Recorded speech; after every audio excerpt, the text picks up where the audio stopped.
মত লৈছে আশা কৰোঁ জামুগুৰি অঞ্চলটোত এনেদৰে প্ৰশিক্ষণ হ'ব এই প্ৰশিক্ষণ ব্যৱহাৰ হয়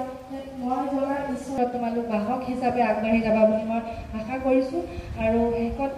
এইখিনিকে মই কৈ পুনৰবাৰ গতিকে এই লোকনৃত্যৰ কৰ্মশালাৰ জৰিয়তেও আমাৰ লোকনৃত্যৰ যিখিনি শিকাবলৈ আমাৰ প্ৰশিক্ষক আমি বহুত বহুত ধন্যবাদ জ্ঞাপন কৰিছোঁ। আমি অঞ্জন কল্যাণে বাবু খুব চমুকৈ একেষাৰ ক'বৰ কাৰণে অনুৰোধ জনাইছোঁ। মহমপুৰ নামঘৰত ৰংগপীঠ পৰিৱেশ কলা বিদ্যালয় উপস্থিত মহমপুৰৰ নিৰ্বাহী প্ৰদীপ কুমাৰ হাজৰিকা ডাঙৰীয়া আৰু মুখা হ'ল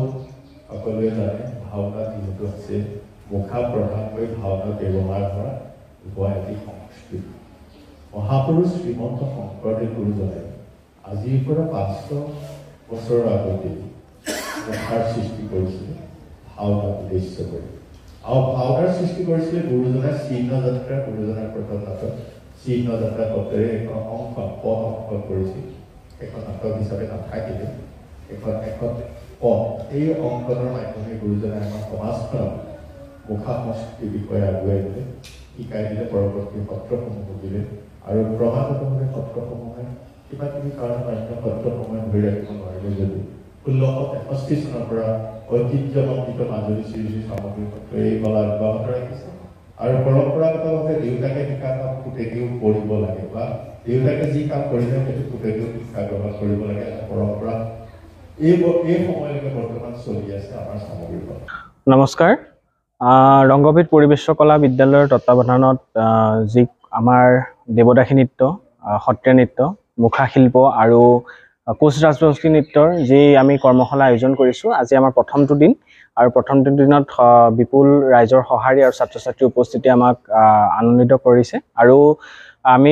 ভাগ ভাগকৈ আমি প্ৰশিক্ষণ কাৰ্যসূচী আমি অংশগ্ৰহণ কৰাইছোঁ আৰু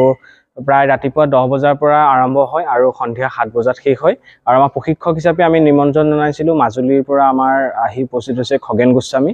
আৰু লোকনৃত্য কৰ্মশালাৰ প্ৰশিক্ষক আমাৰ দেৱস্মিতা ৰায় তেওঁ ধুবুৰী আৰু তেওঁলোকে আমাক বিভিন্ন সহায় সহযোগিতাৰ লগতে প্ৰশিক্ষণ প্ৰদান কাৰ্যসূচী ইতিমধ্যে আৰম্ভ কৰিছে আৰু আমি ৰাইজৰ সহায় সহযোগিতা আমি আন্তৰিকতাৰে কামনা কৰিছোঁ আৰু আশা কৰোঁ আমাৰ এই কৰ্মশালাভাগ সাফল্যমণ্ডিত কৰি তুলিব।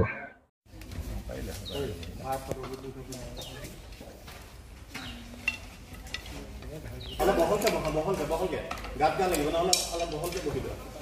আৰু ইফালে মেলি লোৱা বহি লোৱা